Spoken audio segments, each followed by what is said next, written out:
हम मुख्यमंत्री रेखा गुप्ता जी से मिलने आए हैं। आज 77,000 करोड़ का बजट भारतीय जनता पार्टी को हम अपने 10 साल की सरकार के बाद देकर जा रहे हैं। जो स्थिति सरकार ने हमारे सामने छोड़ी है, सारे के सारे सरकारी खजाने खाली दिखाई देते हैं। और वो कह रहे हैं खजाने खाली हैं। मैं भारतीय जनता पार्टी को चैलेंज करती हूँ, वो अपने द्वारा शासित जहाँ पर 10 साल में उनकी सरकार का बजट 2.5 गुना बढ़ गया, कोई ऐसी सरकार भारतीय जनता पार्टी की नहीं है। जो वादे उन्होंने दिल्ली वालों को किए, उनको ना पूरा करने के कोई ना कोई बहाने जरूर बनाए। तो ये बहाना तो कोई नहीं मानेगा कि दिल्ली का बजट घाटेगा। आज इन्होंने बाबा साहब भीमराव अंबेडकर का अपमान किया, इन्होंने शहीद आजम भगत सिंह का अपमान किया। बाबा साहब की और शहीद आजम भगत सिंह की फोटो सीएम कार्यालय से हटा दी है। तो ये पूरी तस्वीर हमने आपको दिखाई कि आखिर दिल्ली विधानसभा में जब आज एक तरफ तो विधायकों की शपथ हुई, लेकिन सरकार के फॉर्मेशन के साथ ही किस तरह की राजनीति की तस्वीर दिल्ली में दिखाई दे रही है, इसी को डिकोड करने के लिए हमारे साथ अलग अलग पार्टियों के प्रवक्ता हैं। आपका परिचय उनसे करा दें। बीजेपी से डॉक्टर अनिल कुमार गुप्ता हमारे साथ जुड़ गए हैं, आम आदमी पार्टी से गौरव सिंह हमारे साथ हैं और कांग्रेस पार्टी से पूजा त्रिपाठी हमारे साथ जुड़ गई हैं। सबसे पहले यहाँ पर डॉक्टर अनिल गुप्ता जी, आपके साथ ही मैं शुरुआत करूंगी। हम ये देख रहे हैं कि एक तरफ प्रवेश वर्मा जी आज मीडिया को लेकर जाने वाले हैं, शीश महल दिखाने के लिए खबरें आ रही हैं कि उसको करप्शन म्यूजियम भी बनाएंगे। दूसरी तरफ हम ये देख रहे हैं कि विधानसभा में भी एक टकराव की स्थिति दिखाई दे रही है। मैं ये जानना चाहती हूँ आपसे कि अब तो सरकार बन गई है, चाहे शीश महल का विषय हो या जो आपसी टकरार की बातें हैं, जो आरोप हैं, अब तो सरकार चलनी चाहिए ना। अब ये ऑपोजिशन वाले मोड वाली पॉलिटिक्स क्यों हो रही है? वो तो बैठे हैं विपक्ष में, आप काम करिए अपना। जी नमस्कार आपको और सभी आपके दर्शकों को नमस्कार। सरकार अच्छे ढंग से चलेगी और जो हमने अपना संकल्प पत्र और आरोप पत्र, ये दोनों पत्र जो हमने चुनाव के समय में जारी किए थे, उन दोनों पे साइमल्टेनियसली काम होगा।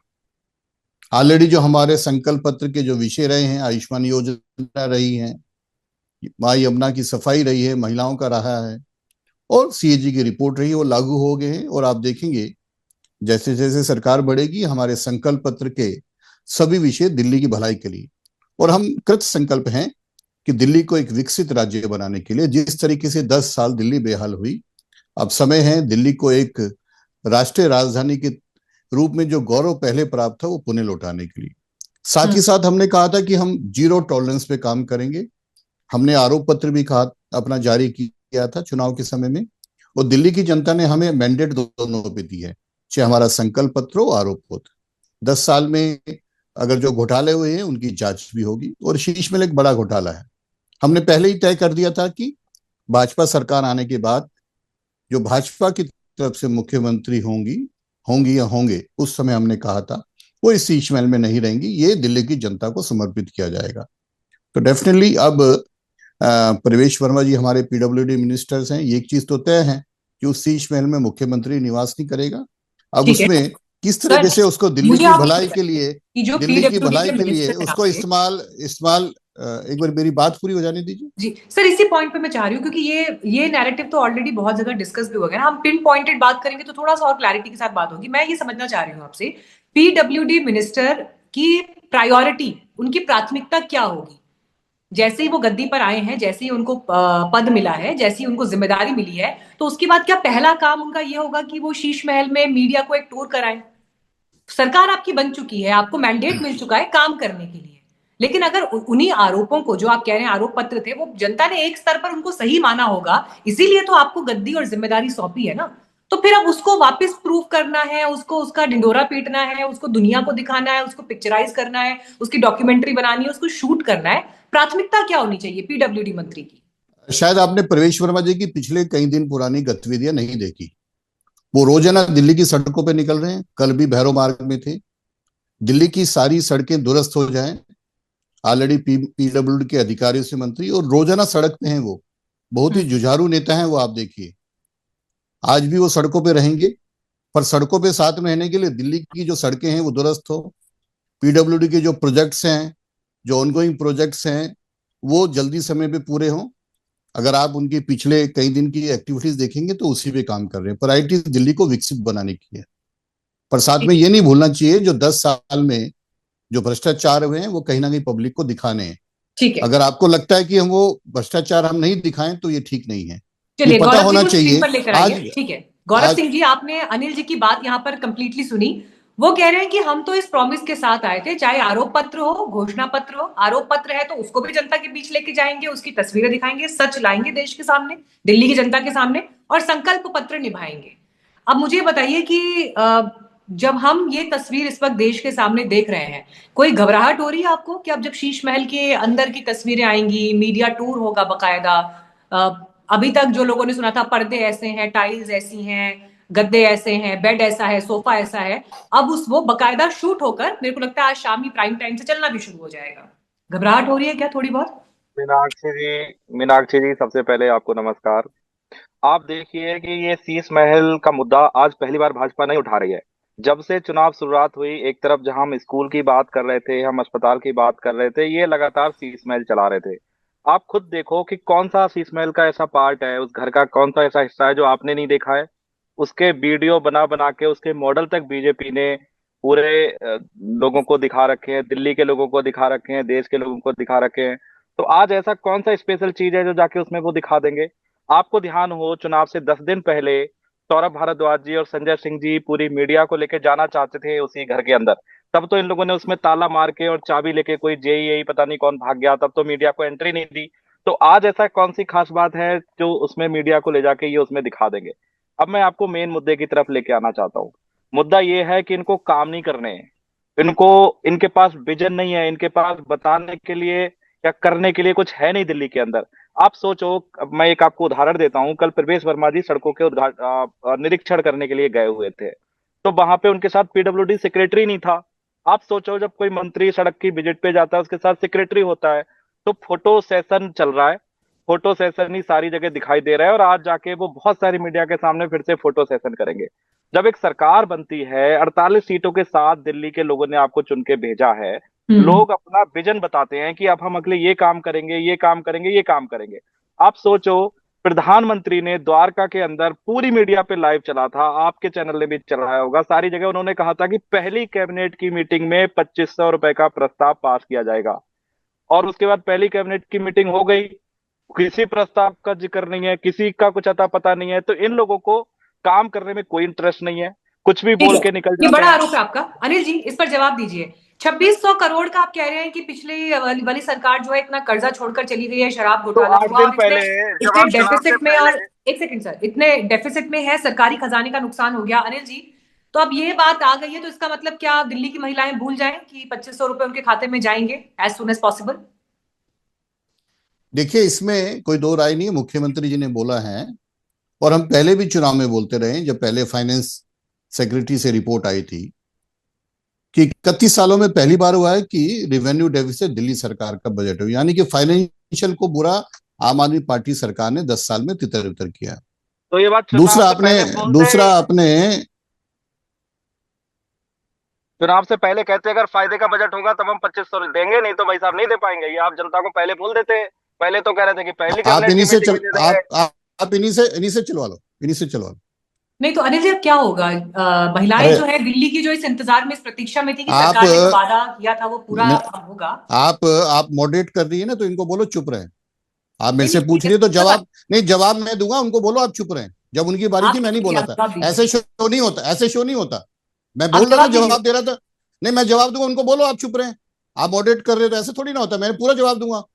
पर ऐसे अगर शो करना है तो मुझे नहीं, अगर ऐसे शो करना है नहीं, हाँ नहीं, फिर आप अगर मॉडरेट कर रहे हो तो आपको उनको टोकना चाहिए।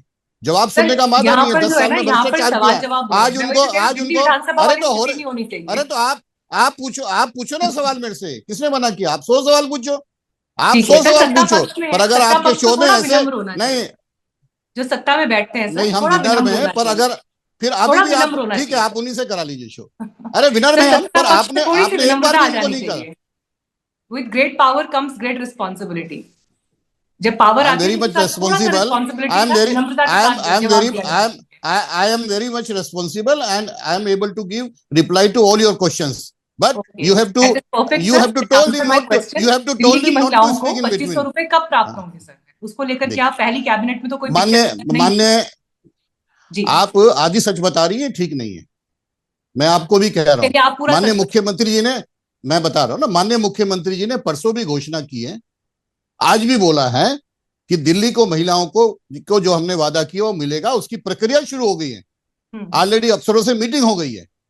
अब ऐसा तो है नहीं जेब से निकाल के महिलाओं को दे दे, एक प्रॉपर उसका सॉफ्टवेयर डेवलप हो रहा है, पात्रता तय हो रही है, रजिस्ट्रेशन होगा और डायरेक्ट बेनिफिट ट्रांसफर होगा। हम लोग जीरो करप्शन जीरो टॉलरेंस पे काम करेंगे। माननीय प्रधानमंत्री जी ने कहा हो गया, पहली कैबिनेट में चर्चा हो चुकी है, इसकी मॉडलिटीज बन रही हैं। तो पर अच्छा, अगर वादा आप कहो, संकल्प पत्र में वादा क्या ये था कि जब रैलियों से भी बोला गया तो वादा ये था कि पहली कैबिनेट में डिस्कशन होगा, सिग्नेचर नहीं होगा? हाँ, ये था वादा? नहीं ऐसा नहीं, मैं पूछ रही हूँ, मैं चाह रही हूँ अपनी जानकारी करेक्ट कर। नहीं, मैं बता रहा हूँ आपको शायद प्रशासन को समझना चाहिए कि एक होता है zero tolerance zero corruption direct benefit transfer. बहनों के मातों के अकाउंट डिटेल भी चाहिए ना, पात्रता भी चाहिए। अगर आपको लग रहा है हम केजरीवाल की तरह जादूगर तो है नहीं कि हवा में बात करें, इन्होंने पंजाब में कहा था 3 साल पहले, नहीं दिया ना, दिल्ली में भी कहा था, लोकसभा ने दिया, हमने तो प्रतिबद्धता, मैं आपके चैनल पे कह रहा हूं, माननीय मुख्यमंत्री जी ने भी कहा है कि प्रक्रिया चालू हो गई है।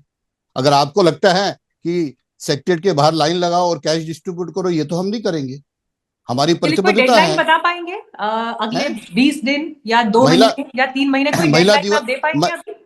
महिला दिवस तक मुझे लगता है 6 मार्च तक इस पे काम शुरू हो जाएगा। ओके, 6 मार्च। चलिए एक मान लेते हैं कि महिला दिवस के दिन एक परसेप्शन के लिहाज से भी कि वो पर दिन महिलाओं को डेडिकेटेड है, तो उस महिला दिन के लिए कुछ हो जाएगा। ठीक है, पूजा जी को लाइए जरा स्क्रीन पर। पूजा त्रिपाठी जी, आपने अभी सत्ता पक्ष और विपक्ष दोनों को यहाँ पर सुन लिया।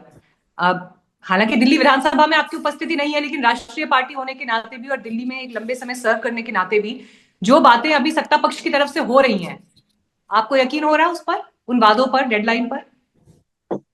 मीनाक्षी जी, भारतीय जनता पार्टी के साथ दिक्कत यह है कि वो हमेशा कैंपेन मोड में रहती है। आपको दिल्ली की जनता ने आप पर विश्वास करके आपको एक अच्छा मैंडेट देकर आपको सत्ता दी, आप 27 साल बाद सत्ता में वापस आए हैं।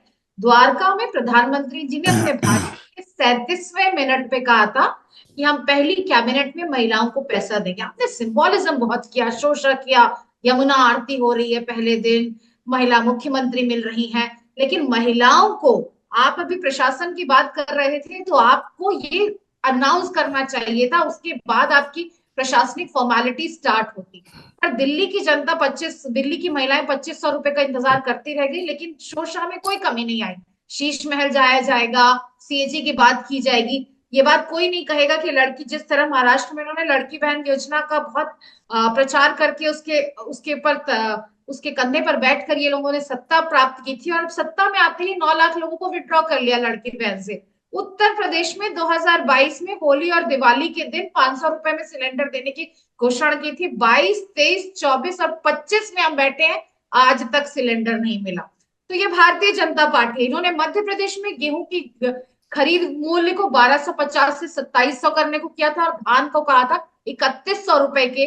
2 साल से सरकार वहां बन चुकी है, लेकिन अभी तक ना गेहूं उस मूल्य पे खरीदा गया है, न धान उस मूल्य पे खरीदा गया है। यमुना की बात करते हैं, यमुना में और एनजीटी ने जब 50 करोड़ का जुर्माना लगाया था, इन पर भी लगाया था, आप पर भी लगाया था। एलजी ने सिर्फ आज एनजीटी ने जब यमुना का एक स्पेशल कमेटी बनाई थी यमुना की साफ सफाई के लिए, तो उसके गोल के साथ ये कहा था कि हर हफ्ते मीटिंग होगी।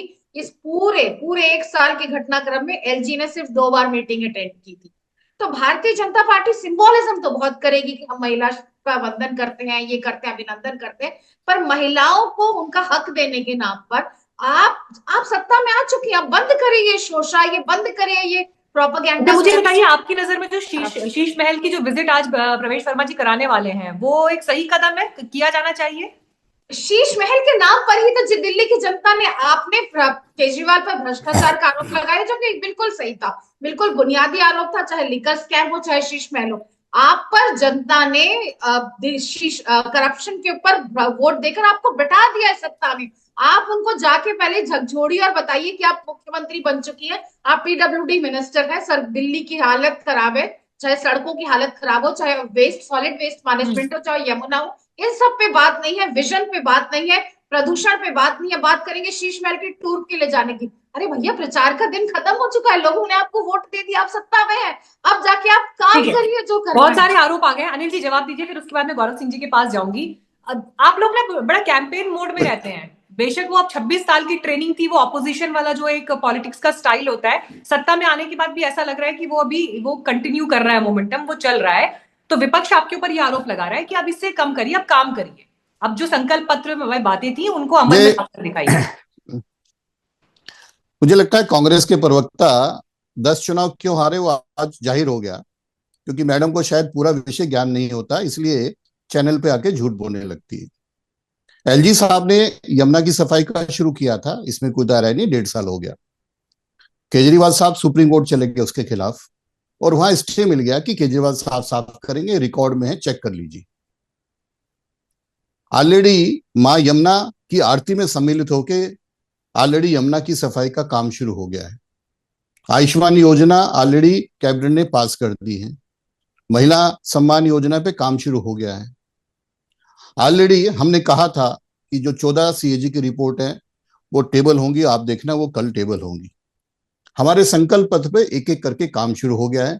हमारे सारे मंत्री रोड पे हैं, चाहे स्वास्थ्य मंत्री की बात करें, वो हॉस्पिटल्स के विजिट कर रहे हैं। कांग्रेस को और आम आदमी को दिक्कत क्या है कि एक महिला मुख्यमंत्री बन गई तो इनको थोड़ा पेट में इनके दर्द हो रहा है। पहले दिन से ये चिल्लाना, ये करना। अब सुन लीजिए, आज नहीं, वो तो फीमेल हाँ, आज आपने रखा हुआ है उन्होंने। आज आपने देखा विधानसभा में एक नियमावली होती है। आतिशी जी ने धन्यवाद, जब सदन में पीठासीन अधिकारी, जब विधानसभा के अध्यक्ष विजेंद्र जी चुने गए तो एक कस्टमरी होती है बधाई का, और किस तरीके से उन्होंने पहले दिन ही विधानसभा को बाधित किया, ये पूरी दिल्ली ने देखा है उनका रुख। तो ये चलने वाला नहीं है, और हम हमेशा एग्रेसिव मोड में रहते हैं। आपने ठीक कहा, पर aggressive for the development of Delhi, aggressive for the development of India. अगर हम 24/7 काम करते हैं तो जिस तरीके से दिल्ली को इन्होंने बेहाल किया है उसको सुधारने का हमारा कर्तव्य भी है, हमारी संकल्प भी है, और संकल्प से सिद्धि तक ले जाए। ओके, मैं इस पॉइंट को थोड़ा सा आगे लेना चाहूंगी। और गौरव सिंह जी देखिए, अभी अनिल जी ने बड़ी एक क्लियरली बात बोली कि हाँ, हम इस स्टाइल की पॉलिटिक्स करते हैं और हम इस तरीके से काम करते हैं। इसकी एक झलक हमने अभी देख ली कि प्रधानमंत्री कैसे बिहार के लिए भी इलेक्शन को लेकर अभी से उन्होंने जमीन तैयार करनी शुरू कर दी और वहां पर जिस तरह से अटेंशन देना शुरू किया है, अब ये उनकी पॉलिटिक्स है। और इस अंदाज में जब वो काम कर रहे हैं तो इसका फायदा भी उन्हें मिल रहा है। अलग अलग राज्यों में जिस तरह से इलेक्शन में कामयाबियां मिली हैं वो सबके सामने है।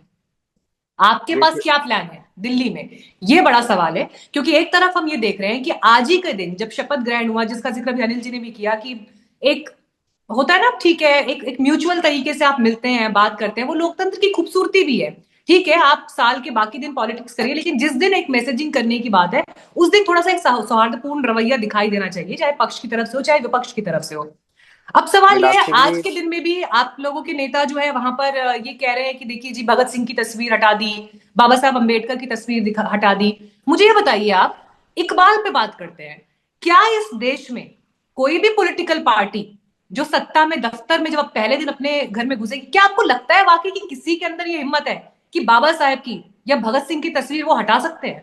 और हटा देंगे तो ये देश और जनता के सामने नहीं होगा। Is it even possible? क्या मतलब है फिर इस आरोप का? मीनाक्षी जी, बहुत सारे सवाल हो गए हैं, मैं सबका जवाब दूंगा एक एक करके। लेकिन सबसे पहले आप देखिए कि एरोगेंस बीजेपी के लीडर की कितनी ज्यादा थी।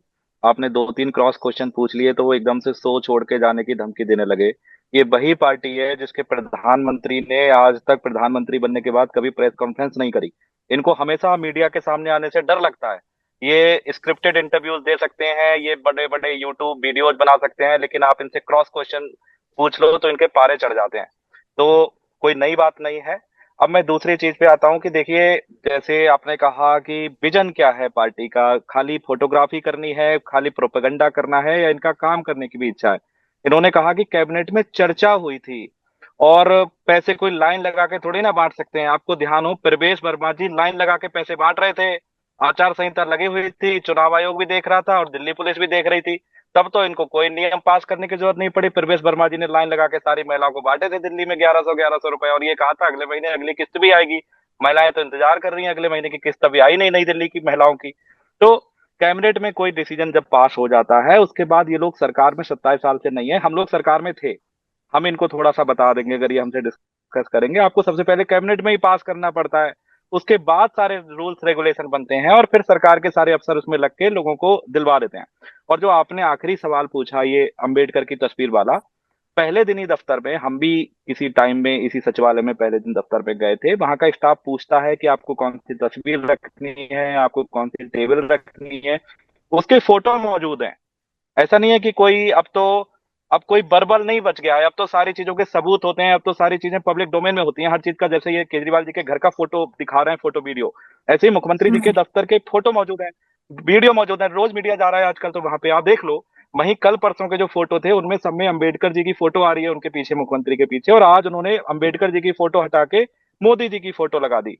अब आप सोचो कि जिसकी प्रायोरिटी ये हो कि अपने दफ्तर में से मैं अंबेडकर जी चाहूंगी की एक बार फोटो जो हटा के, ये पीटीआई का जो एक्स पोस्ट है उसमें जो तस्वीर रिलीज की गई है कैबिनेट मीटिंग की, वो भी दिखाई जाए अपने दर्शकों को। जी तो गौरव जी बिल्कुल देखिए, ये देखिए। तस्वीर हमारे सामने है मैं 2 दिन जिसमें, से एक मैं सेकंड रेखा एक जी सेकंड एक सेकंड, ये तस्वीर हमारे सामने है जो अपने दर्शकों को भी दिखा रहे हैं। इसमें चीफ मिनिस्टर बैठी हुई हैं, बाकी के मेंबर्स जो है काउंसिल के वो भी हैं, और हम देख रहे हैं कि पीछे प्रधानमंत्री की तस्वीर है, राष्ट्रपति की तस्वीर है, और एक तरफ बी आर अम्बेडकर साहब की भी तस्वीर लगी हुई है।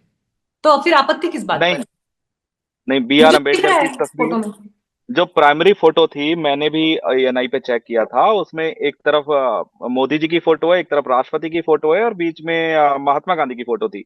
और हम्म। हमारे टाइम पे वहां पे अंबेडकर की और भगत सिंह की फोटो होती थी। कल की इनकी फोटोज में है, कल की सारी फोटो जिन्होंने बहुत सारे लोगों से ये मिले हैं, जब ये एक ही बुके से सारे लोग इनको शुभकामनाएं दे रहे थे परसों, उसमें भी आप देखेंगे अंबेडकर की फोटो मुख्यमंत्री जी के पीछे है।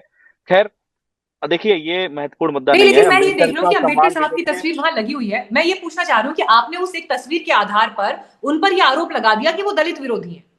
उसे उस देखिए आरोप क्या है? आरोप ये है कि बीजेपी दलित विरोधी है, दलितों का अपमान है। मैं ये जानना चाहती हूँ कि ये लोग इस तरह के आज आरोप लगाते हैं पॉलिटिक्स में, ये आज पहली इन बार नहीं बातों की है। गंभीरता और इनकी इनकी गहराई की बात होगी या नहीं होगी, या बस कुछ भी कहना है तो कह दिया ये जाएगा और कहकर आप ये निकल आज जाए? पहली बार नहीं है। बीजेपी टाइम टाइम पे अनेकों बार दलितों को, आप देख लीजिए कितने सारे क्राइम नहीं दलितों तो के ऊपर दलितों के बन वोट नहीं जाते हैं मिल रहे क्या जिस बीजेपी को? राज्य में। दलितों के वोट बीजेपी को नहीं मिल रहे क्या? देखिए, वोट लेने का मतलब अगर आपकी सीटें ज्यादा आ गई इसका मतलब ये नहीं होता। आप देखिए 43% वोट तो केजरीवाल जी को भी मिले हैं दिल्ली में, 2% वोटों का फर्क है मात्र दिल्ली में सिर्फ बीजेपी दिल्ली और की आम बात आदमी नहीं है ना, पार्टी में। देश के बाकी राज्यों में भी तो वोट मिला है ना दलितों का बीजेपी को। बाकी नहीं राज्यों में भी तो ऐसा मिला है ना। अगर दलित विरोधी होते वो, तो फिर वोट क्यों मिलते? मैं ये जानना चाहती हूँ। नहीं, अगर किसी की सरकार 2% वोट किसी पार्टी के ज्यादा आ गए तो फिर वो बहुत सारी चीजें अच्छी कर रही है और वो बहुत अच्छी पार्टी है, ऐसा नहीं है। 45% लोगों ने अगर वोट दिया है तो 55% लोग नहीं चाहते हैं कि बीजेपी की दिल्ली में गवर्नमेंट बने। आप इसको इस तरीके से भी देख सकते हो। तो ये दलित विरोधी पार्टी है, ये कोई पहली बार नहीं है। इनके अलग अलग टाइम पे इन्होंने अलग अलग कदम ऐसे ये लोग उठाते नहीं रहते हैं। नहीं, आप मेरी बात नहीं समझ लेकिन रहे। बड़ा अगर मुद्दा दलित क्या है दलित विरोधी पार्टी मीनाक्षी है जी? तो तीसरी बार दोबारा कैसे सत्ता सौंप दी फिर देश ने उनको? तीसरी बार नहीं, सत्ता 27 सौंप दी साल है नहीं ना। सौंपी, 27 साल इनको दिल्ली में नहीं आने दिया। 27 साल तो ये दिल्ली में नहीं आ पाए, इन्होंने सब कुछ करके देखा, इनको 3 सीटों तक दिल्ली के लोगों ने पहुंचा दिया। तो अगर इनके कर्म अच्छे होते तो दिल्ली के लोग इनको इतनी 27 साल का इंतजार थोड़ा ही कराते। तो अभी भी आप सोचो, जब चौथी बार हमारे मुख्यमंत्री जी केजरीवाल जी, जब चौथी बार हम लोग इलेक्शन में थे, ठीक है। तब भी मात्र 2% का फर्क था, वोटों पूजा में जी, 2% का फर्क। आपको भी लगता है और क्या गौरव जी का जो आरोप है कि बीजेपी दलित विरोधी है, ये तस्वीर हटाने वाली जो पॉलिटिक्स और इस पर जो अब आरोप प्रत्यारोप हो रहे हैं, क्या लगता है कांग्रेस पार्टी? गौरव जी, भारतीय जनता पार्टी को दलित विरोधी कह रहे हैं अम्बेडकर जी की फोटो एज पर हिम हटाने को, तो क्या हम उन्हें देश विरोधी कह दें? क्योंकि उन्होंने तो गांधी जी को ही हटा दिया। मतलब किसी पार्टी की, किसी पॉलिटिकल पार्टी की भारत भारतीय होने की किसी की, मतलब इसी की हिम्मत कैसे हुई कि गांधी जी को हटा दिया? या देश गांधी के मूल्यों से चलता है, या देश गांधी के बलिदानों के कंधों पर खड़ा हुआ है और आपने गांधी को ही हटा दिया? और नौटंकी आम आदमी पार्टी ने पूरी की कि जब ये जेल से आते हैं तो ये राजघाट जाते हैं। उस पार्टी ने, आप गांधी को हटा के दूसरों को प्रायोरिटी नहीं दे सकते। ऐसे तो ऐसे लोगों को तो देशद्रोही मान लेना चाहिए। पर मुझे लगता है ये जो सारी जो मुद्दाविहीन राजनीति हो रही ना, आप ये हैं, आप वो है, आप ये है, आप विजन की बात करिए, आप बात करिए कि आपने बिल्कुल सही बताया कि देखिए राजनीतिक विरोध सही है पर राजनीति में शिष्टता भी होनी चाहिए। मैं एक फोटो देख रही थी जिस दिन रेखा गुप्ता जी मुख्यमंत्री बनी थी, उस दिन की शीला दीक्षित जी को कॉन्ग्रेचुलेट करने रामलीला मैदान में खुद सुषमा स्वराज जी आई थी और उनकी गले लगते हुए एक फोटो थी जो बहुत ही सुंदर तस्वीर थी। महिला एम्पावरमेंट के क्षेत्र में नहीं, महिलाएं राजनीति में इतनी मुश्किल से आती हैं, इतनी मुश्किल से अपना मुकाम बनाती है, उसके लिए तो मुझे लगता है आतिशी जी को एक्स मुख्यमंत्री होने के नाते या जेस्चर रिटर्न करना चाहिए था। खैर ये इन पार्टी की सोच है, पर अब दोनों को, भारतीय जनता पार्टी को भी आम आदमी पार्टी को भी, नौटंकी से ऊपर उठ के दिल्ली की जनता को बताना चाहिए कि एक आम आदमी पार्टी को एक सशक्त विपक्ष की भूमिका तैयार करनी चाहिए, उन्हें मुद्दों पर घेरना चाहिए और भारतीय जनता पार्टी अपने संकल्प पत्र को ही पूरा करे। वो सिर्फ यमुना पर आरती, पीडब्ल्यूडी और के मिनिस्टर शीश महल का टूर करा रही है, इन सबसे ऊपर उठ के आपका दिल्ली के लोगों के लिए क्या विजन है? वह दिल्ली जो शीला दीक्षित के टाइम ग्रीनेस्ट कैपिटल थी, आज दिल्ली जो बेहाल हो गई है, आप उसे कैसे टर्न अराउंड करेंगे, ये आपका जनता को बताएंगे। बंद करिए कैंपेन मोड, बिहार में करिए, आप यहाँ करिए, वहां करिए, लेकिन अब दिल्ली में कैंपेन मोड बंद करके काम करना शुरू करिए। ये मेरी ठीक है। ये एक इम्पोर्टेंट पॉइंट पूजा जी ने यहाँ पर उठाया और अनिल जी मैं आपसे इस पर जवाब चाहूंगी। थोड़ी अब बड़ी पिक्चर की बात करते हैं, और बड़ी पिक्चर इस सेंस में कि देखिए जब तक आम आदमी पार्टी की सरकार दिल्ली में थी तो एलजी के साथ उनके टकराव की स्थिति, या ये उनका कहना कि केंद्र हमें काम नहीं दे रहा, करने दे रहा, मोदी जी काम नहीं करने दे रहे, एलजी साहब काम नहीं करने दे रहे, हमें काम करने से रोका जा रहा है, तो एक हद तक दिल्ली की जनता ने जब आपको मैंडेट दिया है तो वो उस उम्मीद के साथ भी दिया है कि अब केंद्र में और दिल्ली में एक ही दल की सरकार है, तो जो चीजें रुकी हुई थी या ये जो टसल होता था कम से कम अब वो नहीं होगा। लेकिन पहले ही दिन से जो संकेत मिल रहे हैं, ऐसा लग नहीं रहा कि बिना टकराव वाली स्थिति हमें दिल्ली में दिखाई देगी। क्या आप जनता को आश्वस्त कर सकते हैं कि जिस लिए वोट मिला है वो काम करके दिखाया जाएगा बिना टकराव के और ये छिछली राजनीति की, जिसके केंद्र में सिर्फ और सिर्फ कड़वाहट और आरोपों की राजनीति है? देखिए बिल्कुल सकारात्मक काम होगा। मैंने पहले कहा, दोबारा फिर मैं अपनी कमिटमेंट बताता हूं, हमारा संकल्प पत्र के अनुसार काम होगा। हम आम आदमी पार्टी या कांग्रेस के कहे अनुसार काम नहीं करेंगे। जिस मुद्दों पे दिल्ली की जनता ने हमें मैंडेट दी है उसके मैं 2-3 एग्जाम्पल भी देता हूं। आपने दिल्ली का शपथ ग्रहण देखा, कांग्रेस के अध्यक्ष देवेंद्र यादव आए, अच्छा गेस्चर है, मैं धन्यवाद भी करता हूं। आतिशी जी, केजरीवाल साहब नहीं आए बुलावे के बाद भी, ये उनका टकराव है, हो सकता है। पहली बार हुआ दिल्ली के इतिहास में शपथ ग्रहण पे 1 रुपया भी एडवर्टाइजमेंट पे खर्च नहीं किया गया, not even a single penny. आपको किसी अखबार मीडिया में, जबकि हमें पिछले कांग्रेस के और आम आदमी पार्टी के तो उसको हिसाब ही क्या कीजिए आप, पूरे देश में इन्होंने शपथ ग्रहण के ऐड दिए थे, टीवी पे दिए थे, आइए आइए। ये क्या दर्शाता है कि हम चाहते हैं जो फिस्कल डेफिसिट इन्होंने किया है उसको रिकवर करें और जो वादे हमने किए वो पूरा करें। ये यमुना मां से इनका विरोध है। हमने नहीं कहा कि आरती से सफाई हो जाएगी, सिंबॉलिक, हमारी पूरी कैबिनेट वहां गई, ऑलरेडी सफाई शुरू होगी और मां यमुना की सफाई एक दिन में नहीं होगी। हमने कहा है 3 साल में करके दिखाएंगे। जो एसटीपी केजरीवाल साहब ने के समय के बंद पड़े हुए हैं, या एंटिटीज है जो डायरेक्ट नाले डालते हैं, जो कॉलोनीज का डालता है, जो करीब 1000 कॉलोनी में सीवर लाइन नहीं है, उन सबको ठीक किया जाएगा, उसमें भी समय लगेगा। और हमने कहा है 3 साल। जो दिल्ली का वायु प्रदूषण है, बिना टकराव के काम होगा अगले 5 साल। टकराव की इनकी मर्जी है, ये चाहे तो करें, हम तो अपने संकल्प पत्र पे चलेंगे और 10 साल में जो इन्होंने भ्रष्टाचार किया उसको एक्सपोज करेंगे। पर अगर ये चाहे टकराव, चाहे कुछ, हमें इनका ये टकराव करें, कुछ करें, इनकी मर्जी है। पर दिल्ली को एक विकसित राज्य बना के दिल्ली को विश्व स्तरीय राजधानी बनाना, ये हमारा संकल्प है। मोदी जी के आशीर्वाद से हम इसको करेंगे, हमारे काम नहीं रुकेंगे, संकल्प से सिद्धि तक लेके जाएंगे और उसके बाद भी जो कुछ करना हो करेंगे। पर दिल्ली की जनता के लिए 24/7 24/7 हमारे सब लोग काम करें। देखिए आज के दिन की जो झलक दिखाई थी उसी पर फिर हमने ये डिस्कशन भी रखा था। अब यहाँ से आगे देखना होगा कि जो बातें की जा रही हैं, और संकल्प पत्र देखिए अब जनता ने मैंडेट दिया है, यहाँ से निभाने की बारी है। तो यकीनन उसके लिए कम से कम मिनिमम 100 दिन का समय तो सरकार और सरकार के प्रतिनिधियों को देना होगा, तो वो आने वाले दिनों में तय होगा। फिलहाल धन्यवाद आप सभी का इस बातचीत में जुड़ने के लिए, समय देने के लिए। थैंक यू सो मच, बहुत शुक्रिया।